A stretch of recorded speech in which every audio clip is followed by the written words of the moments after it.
5, 3, 2, 1, release. Fire. So, I'm sure you've seen it on the news. Richard Branson and his crew went to space the other day. But did your boy Branson actually go to space? Or did he go to the edge of space? Well, today we find out. Cool. The businessman Richard Branson officially kicked off space tourism when he reached the edge of space on Sunday, beating Jeff Bezos to it. Don't worry, Jeff, you'll get your turn too. While the achievement is very significant for the commercialization of space travel or space tourism, it has experts and space enthusiasts debating about whether he actually reached enough height for it to be considered as him going to space. According to a report in IE, the boundary of space is most commonly accepted to be the Karman Line at 100 kilometers above sea level. However, the US uses 80 kilometers above sea level as the cutoff point, and Branson's Virgin Galactic flight attained a height of 86 kilometers. Meanwhile, Jeff Bezos' Blue Origin flight is planning to reach a height of 106 kilometers. The Karman Line has largely been compared to the international waters, where the rule of countries and human laws end. An aerospace pioneer, Theodore von Karman, after whom the line is named, had said that this line marked where aerodynamics ended and aeronautics began. Karman also added that below the line, the countries had control over the space, but above that, the space was free. Back in 1967, the Outer Space Treaty was signed, as per which it was decided that space should be made accessible to all countries for free scientific investigation. And in order to avoid disputes, it was decided that a legal boundary needed to be defined. However, some countries, along with the US, believe that such a delimiting of outer space is not necessary. But experts have said that defining what space truly is more important now because more and more companies are looking at carrying out commercial space expeditions. And for this, these companies would want legal certainty, which would be provided by a defined altitude or limit. Understanding where the atmosphere ends and what can be called space is pretty tricky. After Branson's flight, popular science commentator Neil deGrasse Tyson, that's my dude, said that he did not believe that his flight could be termed as space travel, and added that a similar suborbital flight had been carried out by the US space agency NASA about 6 decades ago. Back in 2009, University of Calgary researchers had measured Earth's atmosphere winds and charged particles flow and wrote that the space's edge began at 118 kilometers above sea level. But then, on the other hand, in 2018, Harvard-Smithsonian Center for Astrophysics' Jonathan C. said that the Karman Line was chosen as a nice round figure, but studies from a physical aspect were also needed. And he proposed that based on the study of different atmospheric layers, 80 kilometers above sea level was the more appropriate boundary. So in the end, while there's still confusion regarding whether Branson went to space or to the edge of space, there is one thing people do seem to agree on, and that's the fact that he can be considered as an astronaut, as accepted by former commander of the ISS Terry Virts, who spent over 213 days in orbit, and by NASA astronaut Mike Masimono. Anyway, thanks for watching the video. This is the unofficial end of the video. I will be inserting a video I got on the Creative Commons that speaks a little bit more about space and stuff. I'm doing this to make the video longer and put more ads on it so I can make that sweet pea. Anyway, thanks for watching the video. Like and subscribe, and I'll catch you later. $250,000 to spend like 4 minutes, 5 minutes in space. Wow, that's a freaking great idea.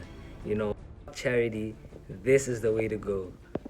Already 700 people have signed up to ride on Branson's ship, some paying $250,000, including big names like Tom Hanks, Justin Bieber, and Lady Gaga. At least once in our lives, we have looked up at the stars and galaxies in the night sky and thought about what it would be like to visit them.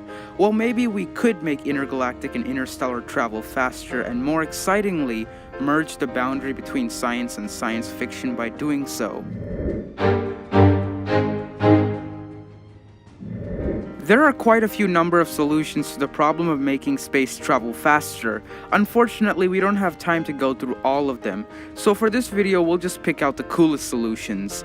So let's begin this list with one of the most popular solutions, building a warp drive. Yes, a warp drive.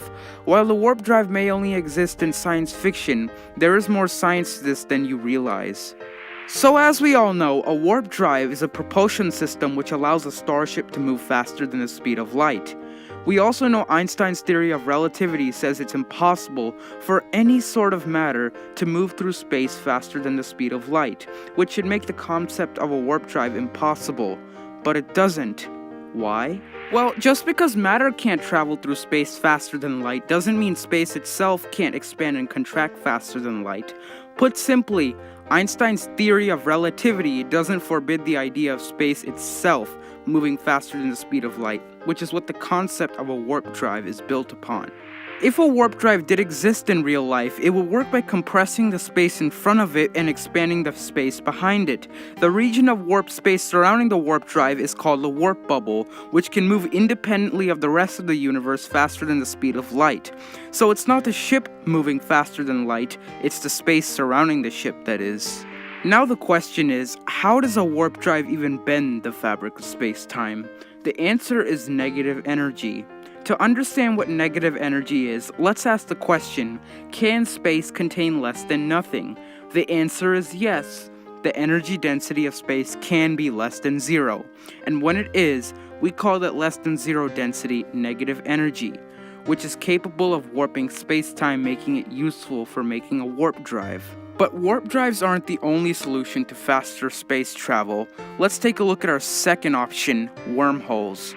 A wormhole is a theoretical passage through space-time which connects 2 points in space and allows us to travel between those 2 points faster than light can travel back and forth between the 2 points. So how do we create a wormhole? Well, they actually might already exist. However, the scale that these wormholes exist on is small. We're talking about the subatomic scale. But what about bigger wormholes? How do we make those? Well, in order to create a larger wormhole, we need negative energy. Before we go any further, let's take a look at the simple anatomy of a wormhole. The ends of a wormhole contain mouths, which are connected by a throat. Wormholes require negative energy to maintain their stability. Negative energy helps stabilize a wormhole by pushing on the walls of the throat of the wormhole, keeping the wormhole from collapsing in on itself. If we do manage to create a large stable wormhole, then we basically have access to the entire universe at our fingertips. For our third and final solution, instead of thinking big, we're going to have to think small. Literally, we're going to have to journey into the quantum realm. The quantum realm is quite strange from the normal world. Objects in the quantum realm don't behave in the ways we deem ordinary. One perfect example of this is quantum entanglement. What is quantum entanglement? To understand what it is, let's pretend we take 2 subatomic particles and separate them by a small distance. And by small distance, I mean a few billion light years. Just a few. What quantum entanglement states is that these 2 particles become linked in such a way that a change in the state of one particle instantaneously affects the state of the other particle. So how do we use quantum entanglement to our advantage? Well, what we do is we record the quantum state of every single one of the 7 octillion atoms in your body, and then using quantum entanglement, transfer the recorded quantum state to another group of 7 octillion atoms which are entangled with the atoms in your body, creating another copy of you. Unfortunately, in the process, the original gets destroyed, which means you'll be reduced to a mess of protons, neutrons, and electrons. Oh, and did I specify the immense amount of data storage required to store the quantum state of every single atom in your body? So these are the 3 best solutions in my opinion, but why aren't they a reality yet? Well, the number one reason is we haven't made the advancements in physics and technology to do so. For example, remember that negative energy I was talking about earlier, which is needed to power wormholes and warp drives? Well, negative energy hasn't been discovered yet, and it would be extremely hard to find. And with our current understanding of physics and technology, we have a long way to go. However, don't feel down just yet. Just because the technology for faster space travel doesn't exist right now, doesn't mean it won't be created by some genius in the future. Hopefully, with new breakthroughs constantly being made in science and technology, what we perceive as science fiction may one day no longer be fiction. If you enjoyed this video, leave a like and share it so others can be informed too.